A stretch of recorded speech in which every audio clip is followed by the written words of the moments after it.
So I have this LG and I thought I'd do a video on this common problem that I've had quite a few times, and it seems to be really common on TVs from 2018 onwards.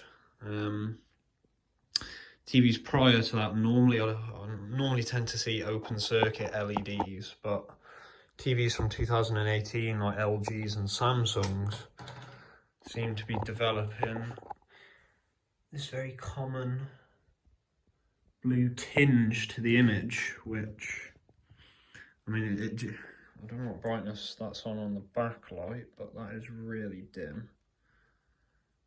I think this is a 43 LJ 548 or something. I have to double check. Eco, Cinema, Sports. There's no backlight setting on these anymore. I'm not actually sure when this TV was made, but there we go. So can we do pitch test? Yeah, you can just see it's just really super dim and just doesn't look right. I mean, it is bearable, but I wouldn't be able to put up with it. And I suspect this is how my LED TV from LG is gonna fail, is not with open circuits, but with a blue tinge to the image after a few years.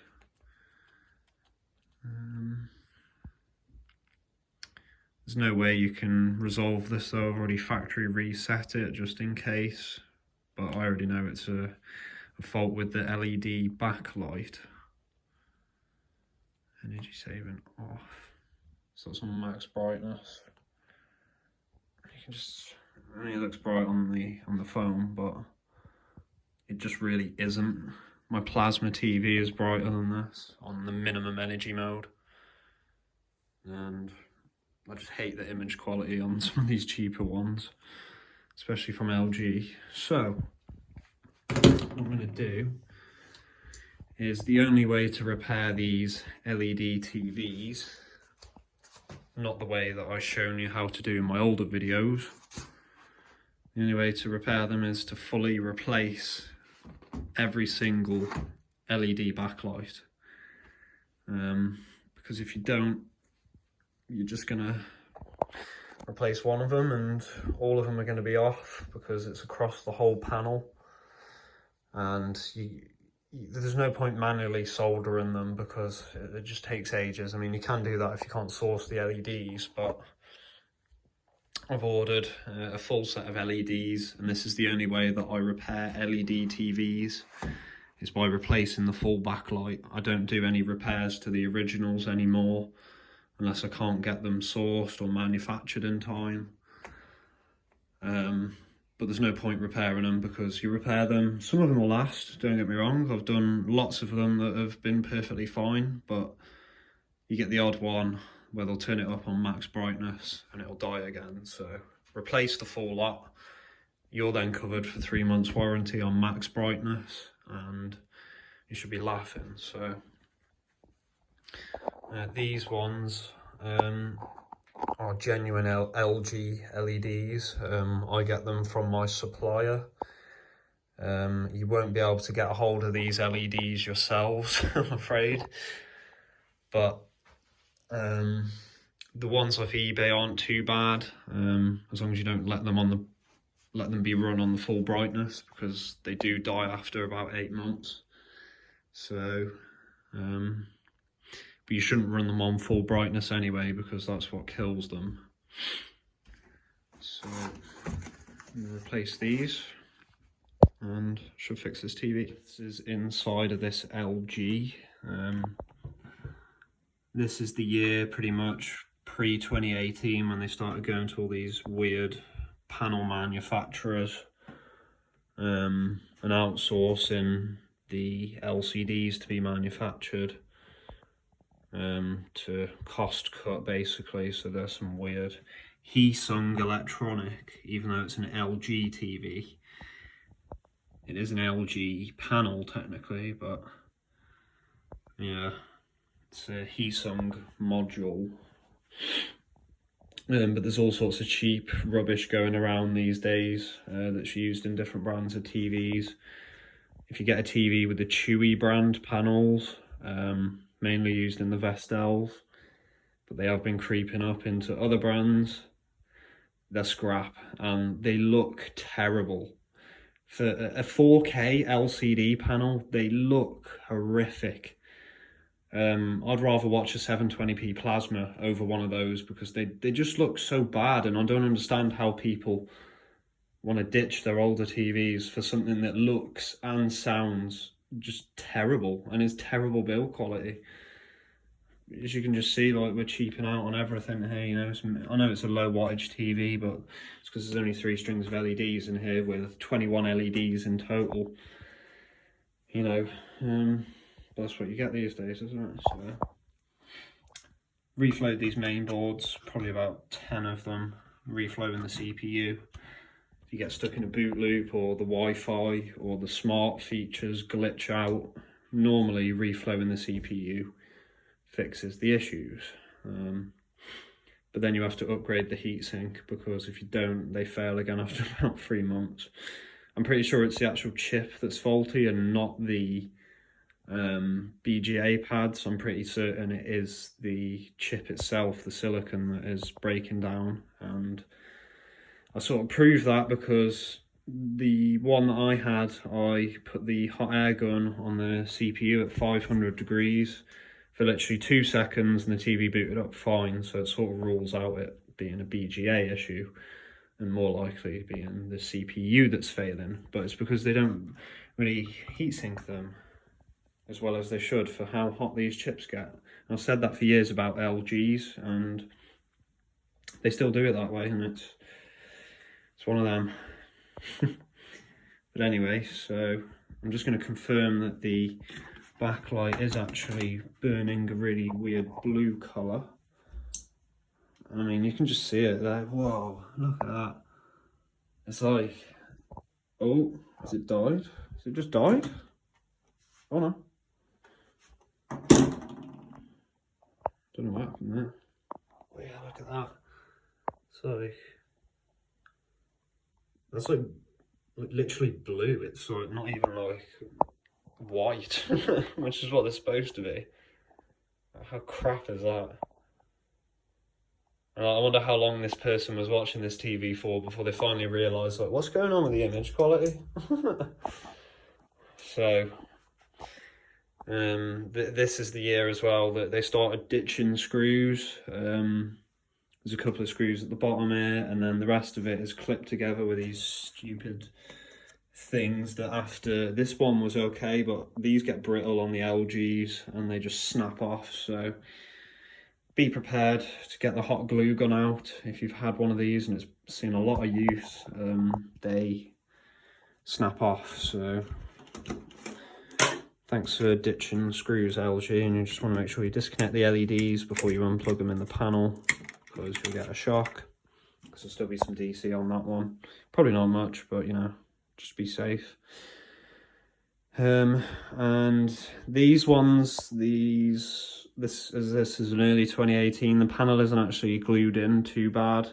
There'll be some adhesive strips on it, but the later ones, they started using some ridiculous adhesive to hold the LCD panels in place, because the frames are flimsier now that they're all clipped together and they need the panels to be held in place properly. So they use adhesive, so you have to heat them up. That's why I have the hot air gun over there, heating up panels to get them off safely without cracking them. So hopefully this one isn't bad, so we'll see.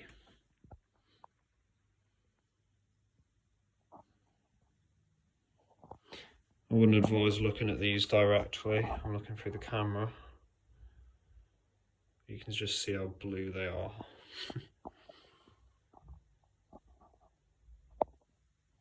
I can't really see actually. I hope you can on the video, but you can just sort of get an idea of the light that's being given off.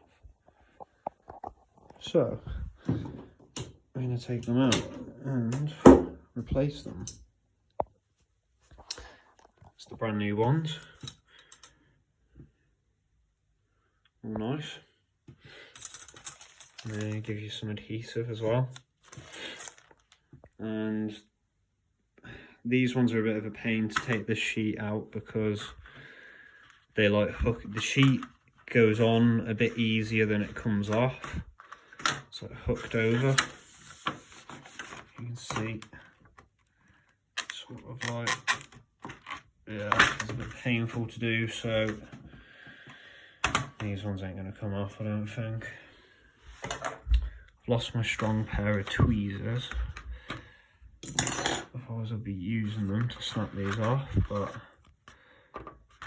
yeah, these ain't going to come off easily. So I'm going to have to sort of carefully unhook the diffuser, try not to crease it because it affects the output of the light.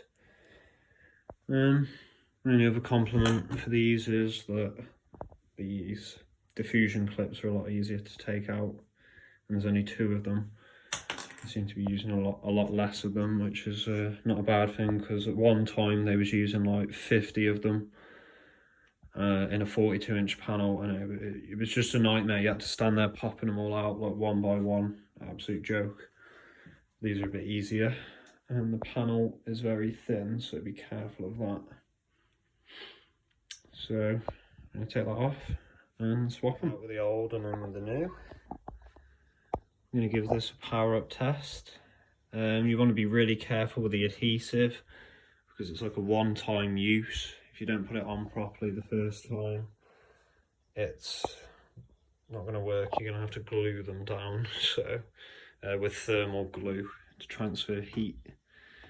So let's give it a power up test. Don't look at this directly either. Ta-da! Look at that. You can just clearly see that it's what it's meant to be.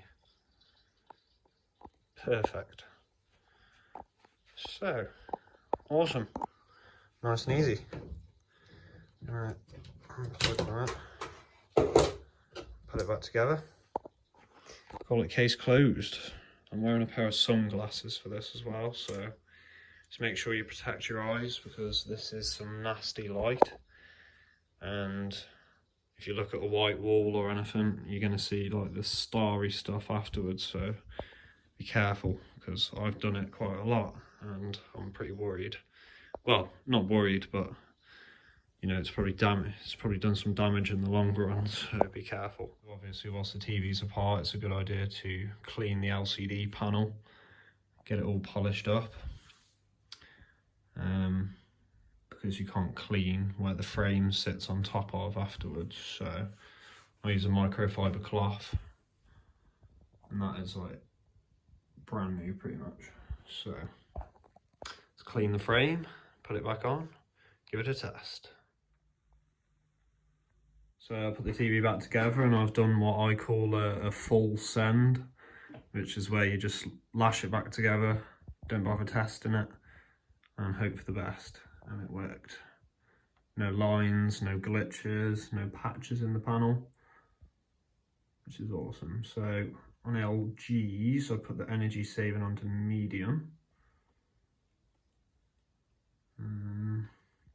This one is a lower end model, so it doesn't have Picture Wizard, but my new one does. And I'll put the backlight onto 50%. As it's brand new, maybe we can get away with. No, let's say 40. 50, oh, I don't know. We'll say 50. We'll keep it at 50.